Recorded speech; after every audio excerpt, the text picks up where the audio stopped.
বিসমিল্লাহির রহমানির রহিম। আসসালামু আলাইকুম সুপ্রিয় শিক্ষার্থীরা, আশা করছি তোমরা সবাই ভালো আছো। আমিও ভালো আছি আলহামদুলিল্লাহ। এই করোনাকালীন সংকটময় মুহূর্তে আমরা কিছু স্বাস্থ্যবিধি মেনে চলবো, প্রচুর পরিমাণে ভিটামিনযুক্ত খাবার খাবো, পানি খাবো, পরিষ্কার পরিচ্ছন্ন থাকবো এবং কি করবো, সাথে সাথে কিছু ব্যায়াম করবো। তাহলে ইনশাআল্লাহ আমরা এই সংকটময় মুহূর্তটা পার করতে পারবো। শিমুল মেমোরিয়াল নর্সারি স্কুল অ্যান্ড কলেজের 10ম শ্রেণীর অর্থনীতি অনলাইন ক্লাসে সবাইকে স্বাগতম। আমি সানজিদা আনোয়ার, সহকারী শিক্ষক, শিমুল মেমোরিয়াল নর্সারি স্কুল অ্যান্ড কলেজ। আজকে আমরা পড়বো হচ্ছে 10ম শ্রেণীর অর্থনীতির 3য় অধ্যায়, যোগান চাহিদা, উপযোগ চাহিদা যোগানো ভারসাম্য। এই অধ্যায়টা পড়বো। এই অধ্যায় 3য় অধ্যায় পার্ট 3.1, 3.2 ও 3.3 পড়বো। এখানে এই অধ্যায়ের মধ্যে আছে 3.1-এর উপযোগ, মোট উপযোগ, প্রান্তিক উপযোগ এবং ক্রমহ্রাসমান প্রান্তিক উপযোগের যে বিধি, সেটা হচ্ছে আমাদের এই 3টা পার্টে আছে। এরপরে এখান থেকে আমরা কি কি শিখবো? এখান থেকে শিখবো উপযোগের ধারণা সম্পর্কে বর্ণনা করতে পারবে, উপযোগ কি সেই ধারণাটা সম্পর্কে বর্ণনা করতে পারবে। উপযোগ ভোগ এবং ভোক্তার মধ্যে সম্পর্ক নির্ণয় করতে পারবে। উপযোগ ভোগ এবং ভোক্তার মধ্যে কিরূপ সম্পর্ক, এগুলো কাকে বলে সেগুলো জানতে পারবে। মোট উপযোগ, ক্রমহ্রাসমান উপযোগ বিধি সম্পর্কে ধারণা নিতে পারবে। মোট উপযোগ এবং ক্রমহ্রাসমান উপযোগ বিধিটা কি সে সম্পর্কে ধারণা নিতে পারবে। এবারে আসি আলোচ্য বিষয়। আলোচ্য বিষয় হচ্ছে উপযোগ, ভোগ, ভোক্তা, মোট উপযোগ ও প্রান্তিক উপযোগ, ক্রমহ্রাসমান প্রান্তিক উপযোগ বিধি। উপযোগ কি সেটা জানবো, ভোগ, ভোক্তা এবং মোট উপযোগ এবং প্রান্তিক উপযোগ এগুলো শিখবো। ক্রমহ্রাসমান প্রান্তিক উপযোগ বিধি সম্পর্কে আমরা জানবো। এবারে আসি উপযোগ। উপযোগ বলতে বোঝায় মানুষের অভাবের প্রয়োজন মেটানোর জন্য যেটা মানুষ ভোগ করে সেটাই উপযোগ। তাহলে উপযোগ হচ্ছে, যেমন আমাদের ক্ষুধা লাগলে কি করি, আমরা ভাত খাই, ভাত খাওয়ার পরে আমাদের ক্ষুধাটা নিবারণ হয়, আমাদের একটা তৃপ্তি আসে, সেটাই হচ্ছে উপযোগ। কোনো দ্রব্যের অভাব পূরণের যে ক্ষমতা সেটাকে বলা হয় উপযোগ। তাহলে ব্যক্তির বেঁচে থাকার জন্য অনেক দ্রব্য সামগ্রীর প্রয়োজন, তাই না? আমাদের বেঁচে থাকতে আমাদের যে মৌলিক চাহিদাগুলো আছে, যেমন আমরা খাদ্য, বস্ত্র, বাসস্থান, এগুলো সব আমাদের কি, আমাদের বেঁচে থাকার জন্য প্রয়োজন। এবং এই প্রয়োজনীয় সামগ্রীগুলো যখন আমাদের কি করছে, অভাবটা মেটাচ্ছে, সেটাই হয়ে যাচ্ছে উপযোগ।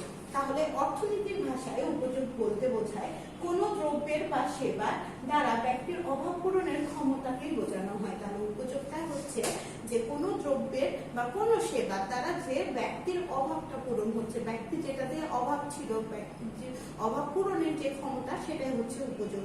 উপযোগ একটি ব্যক্তিগত মানসিক ধারণা, এটা আমাদের একটা মানসিক ধারণা। এটা সবার যে একই রকম হবে এমন না। অনেকের আছে যে কি হয়, যে দেখা যাচ্ছে যে তার প্রথমে একটা খুব অভাব থাকছে কোনো একটা বস্তু বা কোনো একটা দ্রব্যে, সেই অভাবটা পূরণের পরে তার আর ওইটা ভালো লাগছে না। কিন্তু এমনও আছে যে দেখা যাচ্ছে যে বারবার ওইটা তার আকাঙ্ক্ষা হচ্ছে, একবার খেয়ে, যেমন আমি বলি আমাদের হচ্ছে কি হয়, একটা আপেল খাওয়ার খুব হচ্ছে, আমরা কি করছি, অভাব বোধ করছি। প্রথমটা খেয়ে যেরকম তৃপ্তি পেলো, দ্বিতীয়টা খেয়ে তার থেকে একটু কম তৃপ্তি পাচ্ছে, কিন্তু সে যে খাওয়া বন্ধ করে দিচ্ছে এমন না। এইরকম এটাই হচ্ছে কোনো দ্রব্যের কি হচ্ছে, অভাব পূরণের যে ক্ষমতা, সেটাই হচ্ছে উপযোগ। আর এই উপযোগটা কিন্তু ব্যক্তিগত একটা মানসিক ধারণা, মানুষের ব্যক্তিগত নিজের একটা মানসিক ধারণা। এরপরে আসি ভোগ।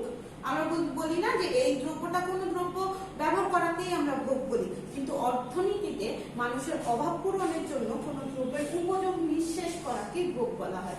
একদম কোনো একটা দ্রব্য সেটা ব্যবহার করছি, ব্যবহার করার শেষ পর্যন্ত ব্যবহার করা যেটা হচ্ছে, সেটাই হচ্ছে ভোগ।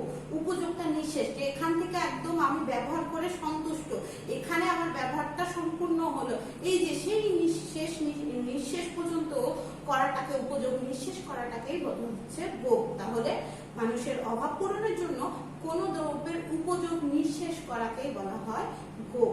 আমরা সাধারণত বলি কোনো কিছু ব্যবহার করা, কোনোটা দিয়ে কাজ করাকে, সেই কাজটা শেষ হয়ে গেলে আমরা কি, তাহলে কোনোটা হচ্ছে এই যে বস্তুটা ব্যবহার করলাম, সেই ব্যবহার থেকে আমি একদম পরিতৃপ্তি পেলাম, যে আমার তৃপ্তি হলো যে হ্যাঁ এটা ভোগ, এটা ব্যবহার করে আমি শান্তি পেয়েছি, এই যে এইটা হচ্ছে ভোগ।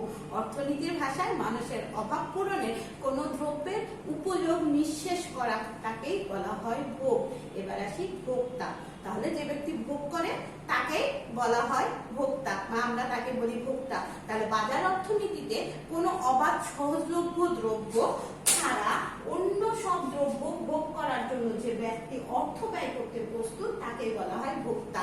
আমরা কিন্তু নরমালি বলি যে এটা হচ্ছে ভোগ করছি তাই আমরা ভোক্তা, কিন্তু তা না। অর্থনীতির ভাষায় ভোক্তার আবার সংজ্ঞাটাই আলাদা।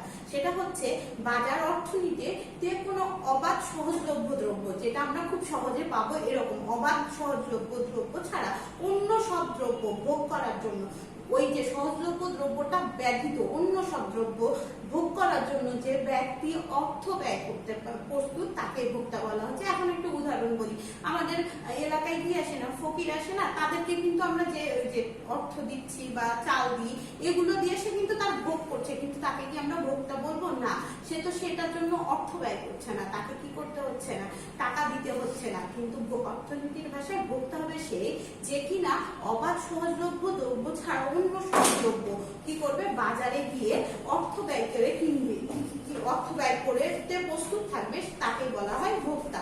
তাহলে আমরা ভোক্তা সম্পর্কেও জানলাম। এবার আসি উপযোগ। উপযোগ তো আমরা শিখলাম যে মানুষের অভাব পূরণের ক্ষমতা যেটা, যে বস্তু, সেটাই হচ্ছে উপযোগ। উপযোগের দুইটা ধারণা আছে, একটা হচ্ছে মোট উপযোগ, একটা হচ্ছে প্রান্তিক উপযোগ। একটা উদাহরণ দিয়ে বলি, আমার প্রথমে আম খেতে খুব পছন্দ। এখন আমি প্রথম আম কিনতে গেলাম, প্রথম আমটা কিনলাম 5 টাকা দিয়ে। প্রথম আমটা খেয়ে যে আমার তৃপ্তিটা হলো, তারপরে আমি আবার কি করলাম, একটু কিন্তু আম খাওয়ার আকাঙ্ক্ষাটা কমেছে, দ্বিতীয় আমটা কিনলাম। দ্বিতীয় আম কিনতে গিয়ে আমি কি 5 টাকায় দাম দিব? না, আমি তখন দামাদামি করবো। কয় টাকা? আমি 4 টাকায় নিলাম। 4 টাকায় নেওয়ার পরে সেটা থেকে আমি যে তৃপ্তিটা পেলাম সেটা কিন্তু প্রথমটার মতো হবে না। প্রথমটা আমি অনেক আকাঙ্ক্ষা নিয়ে খেয়েছি বা ওইটা ভোগ করেছি, তারপরেরটা একটু কম করেছি। এই তারপরে আবার হচ্ছে তৃতীয় আমটা কিনলাম, তৃতীয় আমটা আমি 3 টাকা দিয়ে কিনলাম, কেনার পরে সেটা ভোগ করলাম। কিন্তু ওই প্রথম দ্বিতীয়টা থেকে কিন্তু এবার আমার তৃপ্তিটা একটু কম হবে, কারণ আমি খেয়েছি, আমার তো আর ওই রকম ক্ষুধা নাই যে ওইটা আমাকে খেতেই হবে, একটু খেলাম। এরপরে চতুর্থটা খেলাম 2 টাকা দিয়ে কিনলাম। এই যে টোটাল যে আমি 5 টাকা দিয়ে কিনেছিলাম প্রথমটা, দ্বিতীয়টা 4 টাকা দিয়ে কিনেছি, তৃতীয়টা আমি 3 টাকা দিয়ে কিনেছি, চতুর্থটা আমি 2 টাকা দিয়ে কিনেছি। তাহলে কত হলো? 5 আর 4 9, 9 আর 3 হচ্ছে 12, আর 2 14। এই যে এই 14 টাকাটা হচ্ছে আমার মোট উপযোগ। কোন নির্দিষ্ট সময়ে একটি দ্রব্যের বিভিন্ন একক থেকে প্রাপ্ত তৃপ্তি সমষ্টিটাই হচ্ছে মোট উপযোগ। যে 14 টাকাটা বললাম, সেই 14 টাকাটা হচ্ছে আমার মোট উপযোগ। কেন? আমি এই নির্দিষ্ট একটা দ্রব্য, আমটা একটি দ্রব্যের বিভিন্ন একক, ওই যে 5 টাকা, 4 টাকা, 3 টাকা, 2 টাকা থেকে প্রাপ্ত যে তৃপ্তিটা পেলাম, প্রথমে আমার তৃপ্তিটা ছিল অনেক বেশি, তারপর আস্তে আস্তে সেটা কমে যাচ্ছে, কিন্তু এই তৃপ্তির সমষ্টিটাই হচ্ছে আমার মোট উপযোগ। ঠিক একইভাবে প্রান্তিক উপযোগ, ওই যে প্রথমে আমি 5 টাকা দিয়ে আম কিনেছি, তারপর 4 টাকা দিয়ে কিনেছি, মানে ওইটার জন্য আমি প্রথমে যেটা ব্যয় করতে চাইতাম তার থেকে পরবর্তীটাতে আমি কম দিচ্ছি, তার পরবর্তীটাতে আমি কম দিচ্ছি। এই যে অতিরিক্ত এক একক দ্রব্য বা সেবা ভোগ করার জন্য যে অতিরিক্ত উপযোগ বা তৃপ্তি পাওয়া যায় তাকে বলা হয় প্রান্তিক উপযোগ। অতিরিক্ত এক একক ব্যবহারের জন্য, ওই যে 5 থেকে 4, 5 থেকে 4 এর মধ্যে দেখো আমার এক কমে গেছে, এই যে অতিরিক্ত এক এককের জন্য আমাকে যে উপযোগটা পাচ্ছি সেটাই হচ্ছে প্রান্তিক উপযোগ। এবার একটা সূচির মাধ্যমে আমরা মোট উপযোগ এবং প্রান্তিক উপযোগটা দেখে নিব। আমের একক, আমের উদাহরণ দিয়ে যেহেতু আমি বললাম, আমের একক দেখো, প্রথম আম মোট উপযোগ ছিল 5 টাকা, তারপরে প্রান্তিক উপযোগও ছিল 5 টাকা, মানে আমি ওই 5 টাকা দিয়ে কিনতাম। দ্বিতীয় আমের ক্ষেত্রে দেখো 5 টাকা ছিল মোট উপযোগ, প্লাস হচ্ছে 4, 9, এবং প্রান্তিক উপযোগ হচ্ছে আমার 4, এই যে 5 আর 4, 9। তৃতীয় ক্ষেত্রে ঠিক একইভাবে 9, এই 9টা মোট উপযোগ আর প্রান্তিক উপযোগ 3 দিয়ে আমার হচ্ছে এইভাবে আমার কম বেশি হচ্ছে। এরপরে আসি, এরপরে দেখি যে এগুলো হচ্ছে আমাদের প্রান্তিক উপযোগ। প্রথম এক এককের জন্য আমার একরকম উপযোগ ছিল, ঠিক সপ্তমে এসে দেখা যাচ্ছে যে আমার মোট উপযোগ যদি 15 হয়, সেখান থেকে কিন্তু 1 কমে যাচ্ছে, মানে আস্তে আস্তে এটা কমে যায়। তাহলে মোট উপযোগের থেকে, মোট উপযোগ তো সবগুলো উপযোগের সমষ্টি, কিন্তু প্রান্তিক উপযোগ হচ্ছে অতিরিক্ত এক একক ব্যবহারের জন্য যে উপযোগটা আমরা পাচ্ছি সেটা হচ্ছে প্রান্তিক উপযোগ। এই আস্তে আস্তে দেখা যায় যে মোট উপযোগ কিন্তু একই থাকে, কিন্তু প্রান্তিক উপযোগ আস্তে আস্তে কমতে থাকে। এই কমতে থাকাটার নামই হচ্ছে ক্রমহ্রাসমান প্রান্তিক উপযোগ বিধি। এটা সম্পর্কে আমরা এখন জানবো। সেটা হচ্ছে ভোক্তা কোনো একটি দ্রব্য যত বেশি ভোগ করে তার কাছে ওই দ্রব্যের প্রান্তিক উপযোগ তত কমে যেতে থাকে। ওই যে খুঁজতে দেখলাম যে আমরা মোট কিন্তু 15 পেলাম, 15-র পর থেকে দেখা যাচ্ছে যে অতিরিক্ত এক একক ব্যবহারের জন্য আস্তে আস্তে আমার উপযোগের যে বিধিটা আছে বা উপযোগটা আছে সেটা আস্তে আস্তে কমে যাচ্ছে। সেটাই হচ্ছে প্রান্তিক উপযোগ বিধি।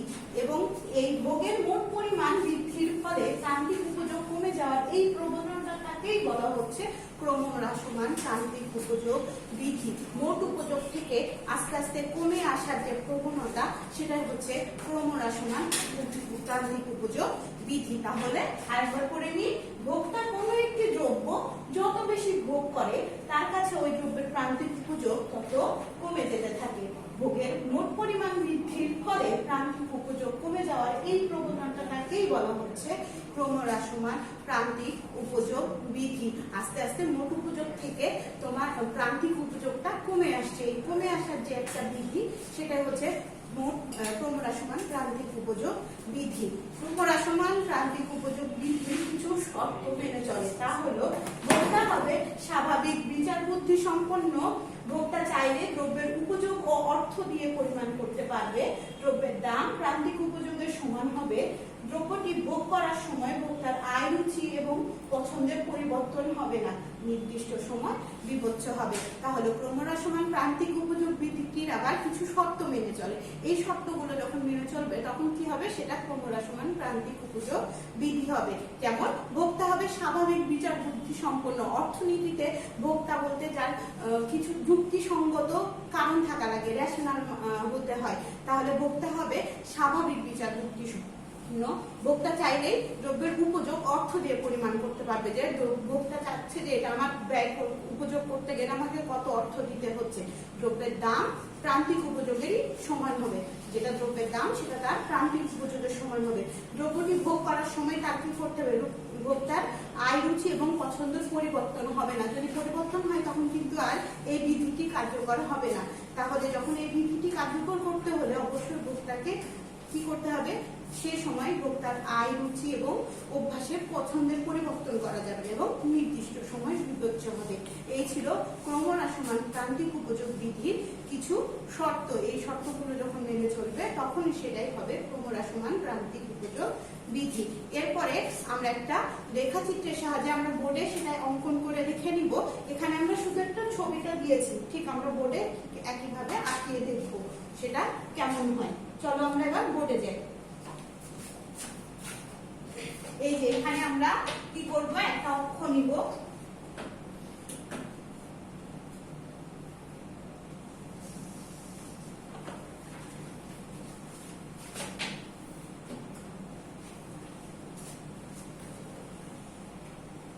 এটা হচ্ছে আমরা জানি, আমরা গ্রাফের যখন অঙ্ক করি তখন জানি এটা হচ্ছে ও, এটা হচ্ছে এক্স আর এটা হচ্ছে ওয়াই। ঠিক একইভাবে এখানে আমরা নিচে নিচ্ছে আমের পরিমাণ বা দ্রব্যের একক, যে দ্রব্যটা আছে সেই দ্রব্যের পরিমাণ।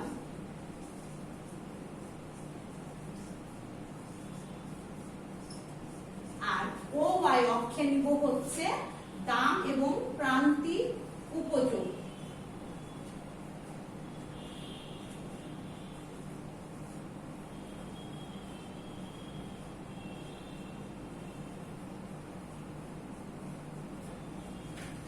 এখানে আমাদের চিত্রে দেওয়া ছিল, ঠিক আমরা ঠিক একইভাবে আঁকালাম। এখানে ও এক্স অক্ষে আমরা নিচ্ছি হচ্ছে আমের পরিমাণ এবং ও ওয়াই অক্ষে নিলাম দাম এবং প্রান্তিক উপযোগ। এখানে আমরা এক একটা একক ধরে নিয়েছি। এখানে আমার আমের পরিমাণ প্রথম আমের ভোগের জন্য কতটুকু দিতে হবে, দ্বিতীয় আমের জন্য কত, তৃতীয় আমের জন্য কত, ঠিক এইভাবে পঞ্চম এবং ষষ্ঠ সপ্তম।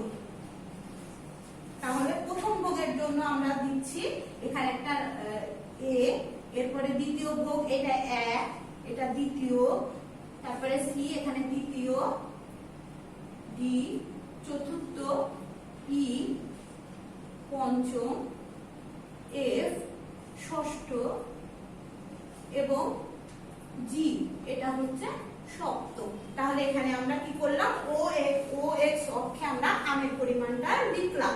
এরপরে ও ওয়াই অক্ষে আমরা দাম এবং কি দিচ্ছি, প্রান্তিক উপযোগটা লিখছি। তাহলে এখানে হচ্ছে প্রথমে আমরা নির্দিষ্ট করে নিই যে এখানে আমরা কি দিব। তাহলে এখানে আমরা লিখছি হচ্ছে 10, 20, 30, 40, 50, 60, এগুলো হচ্ছে আমাদের দাম এবং হচ্ছে প্রান্তিক উপযোগের পরিমাণ। এটা হচ্ছে টাকায় লিখে দিই, এখানে যে আমরা একটা টাকায় লিখলাম। এবার দেখা যাক যে এখানে আমার প্রথম যে উপযোগটা ছিল সেটার জন্য আমার দাম দিতে হয়েছে, যেটা ধরি এখানে আমি 60 টাকা দিয়েছি, কিন্তু এখানে আমার সর্বোচ্চ পরিমাণ কি ছিল, 50টা ছিল। তাহলে আমার উপযোগটা কি ছিল, সর্বোচ্চ ছিল এ বিন্দুতে। এ বিন্দুতে প্রথম একক ব্যবহারের জন্য বা প্রথম একক ভোগ করার জন্য আমি কি করেছি, 60 টাকা দিতে রাজি ছিলাম। কিন্তু যখন দ্বিতীয় এককটা আমি ভোগ করব, এ সময় আমার ভোগটা কি ছিল, এ সময় আমার উপযোগটা সর্বোচ্চ ছিল এবং এই কারণে আমি এখানে 60 টাকা দিতেও রাজি ছিলাম এককের জন্য। আমি কিন্তু সর্বোচ্চ দাম দিতে চেয়েছিলাম, 60 টাকা দিয়ে আমি ভোগ করলাম। এরপরে দ্বিতীয় যেটা হচ্ছে বি, সেটার জন্য কিন্তু আমার ভোগের পরিমাণটা বাড়বে, কিন্তু আমার কি হবে, দামটা আমি কম দিব, কারণ আমি প্রথমটা থেকে 50 পেয়েছি, অনেক বেশি পেয়ে গেছি। এখন পরেরটা থেকে আমি ঠিক তার থেকে একটু কম পাবো। এরপরে এখান থেকে আমি এখানে দাম দিতে প্রস্তুত কত, যে এখানে আমি দাম দিব হচ্ছে 50, যে আমার দাম কমে আসলো, মানে প্রান্তিক উপযোগটাও কমে আসলো, কারণ আমার ভোগের পরিমাণ বেড়েছে। আমি প্রথমটার জন্য ভোগ করেছি, দ্বিতীয়টা ভোগ করছি, আমার ভোগের পরিমাণটা বাড়ছে, কিন্তু আমার উপযোগ কিন্তু কমে আসছে। এই যে এইটুকু কমে আসলো, এখান থেকে কমে এসে কত হলো, এখানে B1 হলো। এরপরে ঠিক একইভাবে তৃতীয় যেটা আম আছে, সেই দ্বিতীয় আমের জন্য কিন্তু আমি কি করব, আমার ভোগ বাড়াচ্ছি, মোট ভোগ বেড়ে যাচ্ছে, কিন্তু আমার দ্রব্যের যে থেকে যে প্রাপ্ত উপযোগটা আছে, সেই প্রান্তিক উপযোগটা কিন্তু আস্তে আস্তে কমে আসছে। এটা হলো C1। ঠিক একইভাবে চতুর্থটার জন্য আমার কি হবে, আমার হচ্ছে কমে আসবে, দাম কমে আসবে। দাম কমে আসার পরে সেটা হয়ে যাবে, দাম কমছে, মোট উপযোগ বাড়ছে, কিন্তু আমার প্রান্তিক উপযোগটা কি হচ্ছে, আস্তে আস্তে কমে যাচ্ছে। ঠিক একইভাবে শেষ দ্রব্য যেটা 10, সেইটার জন্য আমি কিন্তু একই রকম ভাবে আমার ভোগের পরিমাণ বাড়াচ্ছি, মোট ভোগটা আমার বেড়ে যাচ্ছে, কিন্তু আমার প্রান্তিক উপযোগটা কি হচ্ছে, কমে যাচ্ছে। একইভাবে যখন ষষ্ঠটা আসবে তখন কিন্তু শূন্যে আসে গেল, যে আমার ভোগটা কত, আমার প্রান্তিক উপযোগটা কমে যাচ্ছে। যখন সপ্তম এককে যাব, তাহলে আমার সপ্তম একক যখন ভোগ করছি তখন কিন্তু এটা আমার নিচের দিকে চলে গেছে, মানে আমার আর ওই মোট যে উপযোগ, সেই উপযোগটা বা যে তৃপ্তিটা পেতাম সেই দ্রব্যটা থেকে, সেটা কিন্তু কমে গেল। তাহলে যখন হচ্ছে আমার চতুর্থ একক ভোগ করলাম, তখন সেটার হচ্ছে প্রান্তিক উপযোগটা কমে গেল, D1 হয়ে গেল। এরপরে পঞ্চম এককে এসে আবার কমে গেল, সেটা E1 হলো। এইখানে যখন আমার দাম, আমি উপযোগ থেকে তৃপ্তিটা পেয়ে গেছি, মোট উপযোগ আমার যেটা ছিল প্রান্তিক উপযোগ, সেটা হয়ে গেল, সমান হয়ে গেল। এই যেখানে শূন্যে চলে আসলো প্রান্তিক উপযোগ। এরপরে যখন সপ্তম একক ভোগ করব, তখন সেটা থেকে আমি আর কি করছি না, আমার আর সেই উপযোগ ভোগটা, পরিতৃপ্তিটা আসছে না, তখন সেটা ঋণাত্মক হয়ে গেল, মানে মাইনাসের। এইভাবে দেখো আমার এই যে 60 থেকে 50, এই যে অতিরিক্ত এক একক ভোগের জন্য আমার কি হচ্ছে, প্রান্তিক উপযোগটা আস্তে আস্তে কি হবে, কমে যাবে। এইভাবে আমাদের কমে আসবে। তাহলে এই ঠিক একইভাবে যদি আমরা এরকম করে দেখি, তাহলে প্রান্তিক উপযোগ যে রেখাটা হয়, সেটা আমাদের কি হয়ে যায়, সেটা হচ্ছে ক্রমহ্রাসমান হারে কমতে থাকে। তাহলে কিভাবে, এইভাবে প্রান্তিক উপযোগ রেখাটা আস্তে আস্তে কমতে থাকে।